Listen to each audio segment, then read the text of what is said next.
This video is brought to you by patreon.com/worsttake. Get access to exclusive live streams and Discord servers, on-screen shoutouts, and early access to some videos when you join now. Help make sure that we can continue to make content like this by supporting the Patreon. Links are in the description down below.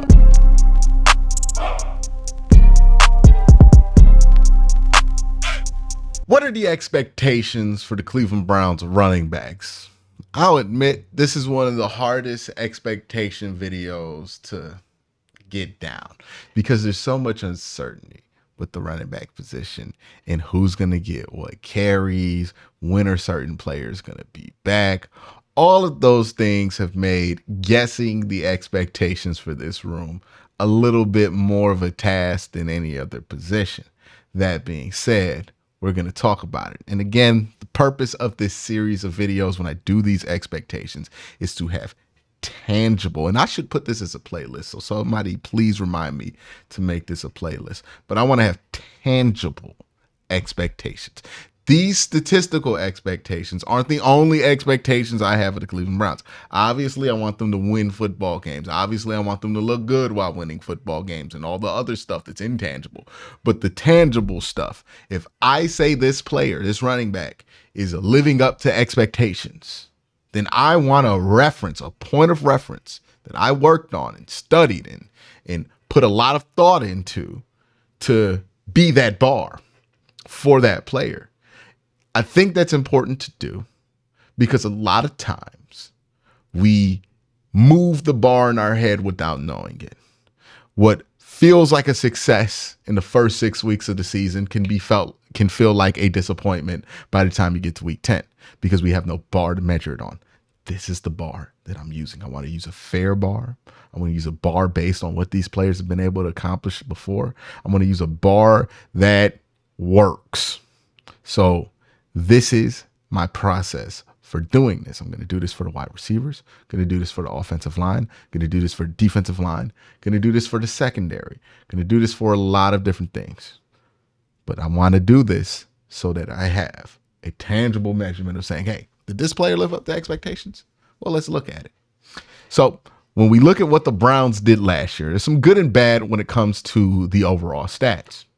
The Browns run game last year ranked 12th in rushing yards, 25th in yards per carry with 3.9, 9th in runs that resulted in a first down, so pretty good there, 4th in rushing attempts, and they had the 4th most fumbles lost in the NFL with 14 of them, and the 14th most touchdown runs with 15. The overall numbers aren't the main issue with the running back room.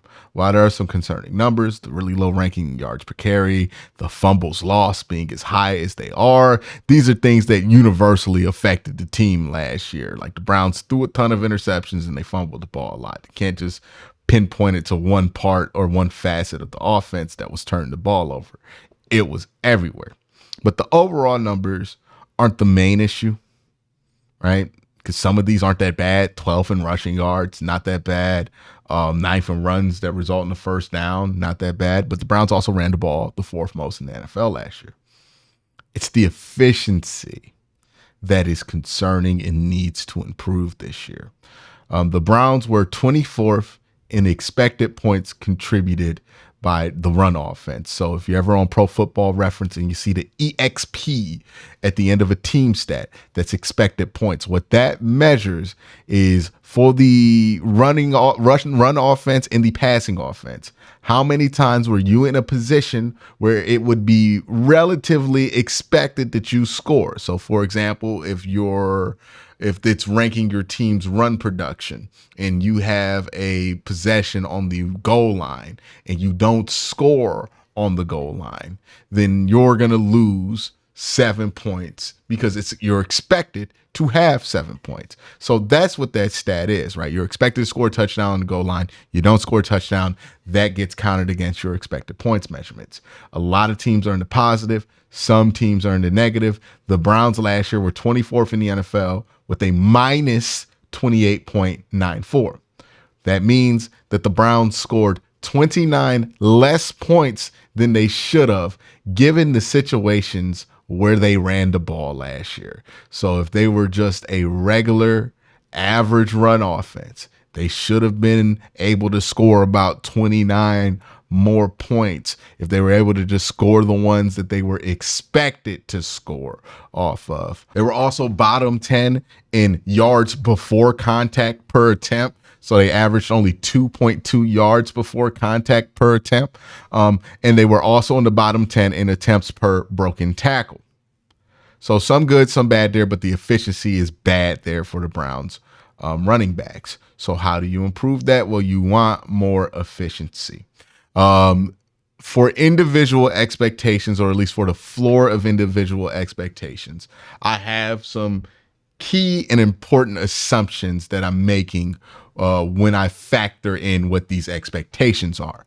The first assumption is that the Browns are going to run the ball about 520 times, a little bit more than they did last year, but that would be within the top 5, which is usually where they rank in rushing attempts. The other key assumptions: Nick Chubb plays 11 games in the floor estimate. We'll get to the ceiling in a minute, but in the floor estimate, he plays 11 games, 10 starts. So 11 games, 10 of them are starts. One of them is a tune-up where he gets like 8 carries.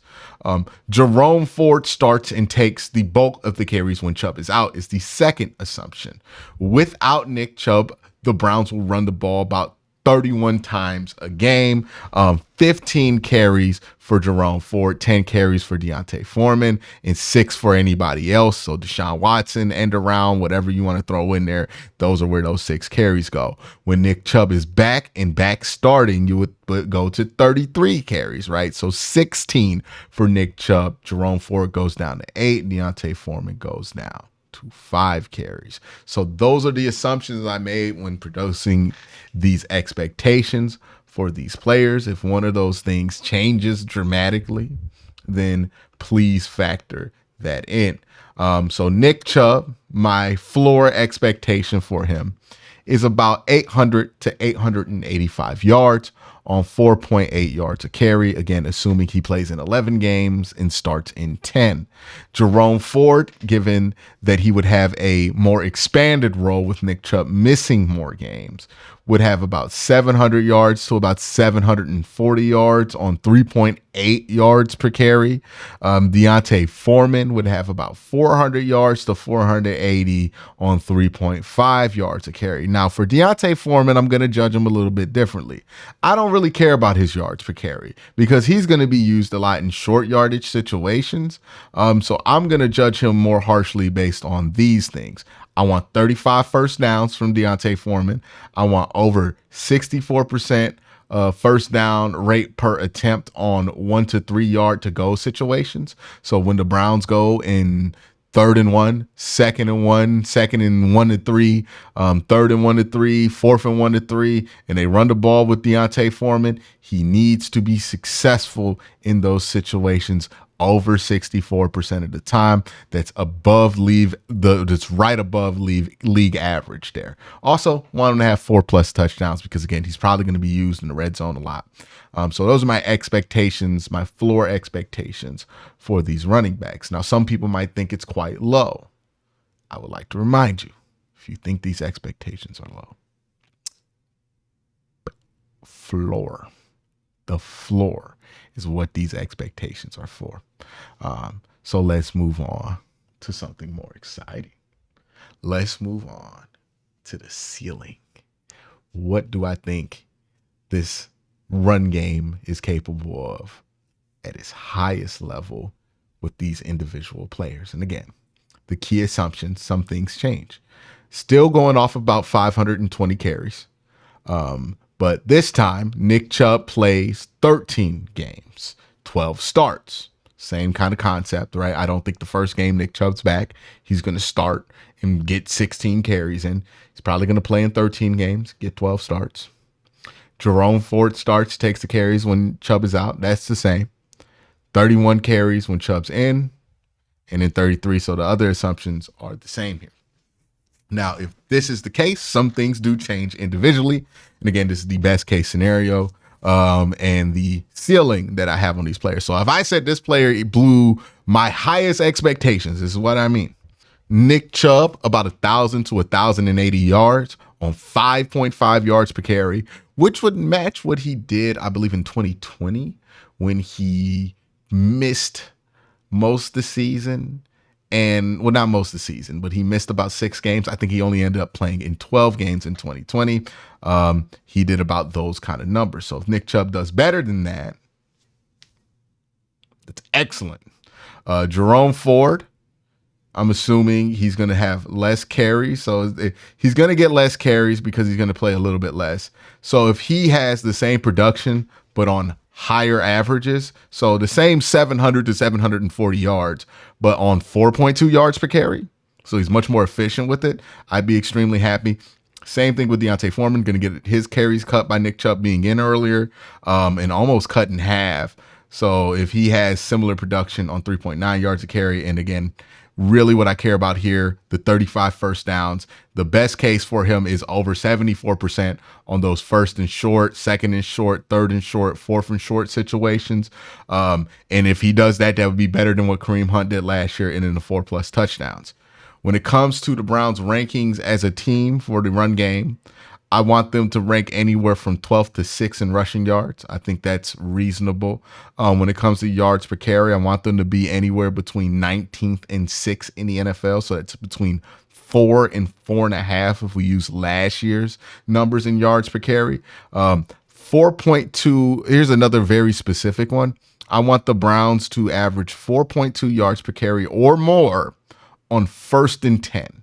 So I want this team to be above or at league average in getting rush yardage on 1st and 10.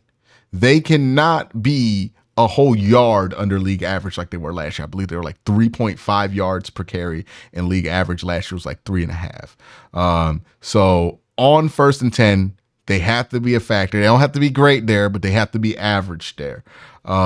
They also want them to be 9th in runs that result in a first down. I love first downs. I think if the Browns win time of possession, that'd be a huge thing for their win prospects going forward. And when it comes to the fumbles lost, get down to at least the 8th least fumble-y team in the NFL, right? So go from 14 to only losing 6 fumbles. I'd be happy with that. I don't expect this goal to get hit because when I think about it, Nick Chubb is highly likely to fumble the ball a couple of times when he first gets back. He hasn't played football in a while. Usually guys, when they play running back, they haven't played ball in a while, they fumble. It's Nick Chubb, so who knows? But there's a chance that Nick Chubb gets the fumbles a little bit his first couple of games back. And the same could be true with Jerome Ford with his first couple of games this season. So I'm not expecting that one to get hit, but man, do I hope it does. And then 7th most in rushing touchdowns, which I think is definitely doable. But that's my expectations, my concrete expectations for the Browns run game. Let me know what you think in the comment section down below. You guys have a great day. Have an even better night. Peace.